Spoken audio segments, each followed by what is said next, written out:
Balita Now PH, Top 5 Reports ngayong Lunes.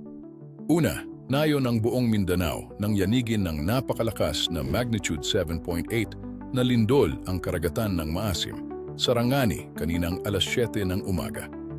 Agad naglabas ng tsunami warning ang Paivol CS matapos maitala ang hanggang 1 metrong alon sa Sarangani at Sultan Kudarat.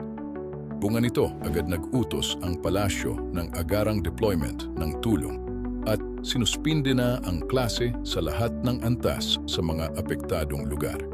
Pangalawa, tuloy ang bardagulan sa Senado. Tahasang tinanggihan ni Senador Raffy Tulfo ang titulong ex-Marines sa 18 testigo sa flood control scandal. Tinawag niya itong 18 kargador o marites na binayaran lang para manira. Samantala, ibinasura ng Malacanang ang hirit ng kampo ni Alan Peter Cayetano para sa interim admin setup at binuweltahan silang mag-ingat sa mga nagpapanggap na banal.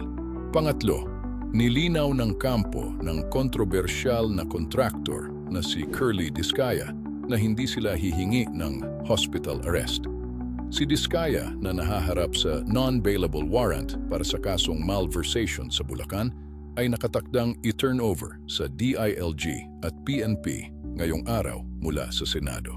Pang-apat, kasaysayan sa grass court, winasak ng tennis star na si Alex Ayala ang kanyang check curse matapos gapiin si Nicola Bartunkova upang iuwi ang kampyonato sa WTA 125 Lexus Birmingham Open sa United Kingdom. At panglima, formal nang natanggap ng impeachment court ang manifestation ng Kamara laban kay Vice Presidente Sara Duterte upang tuluyan ng pasimulan ang paglilitis.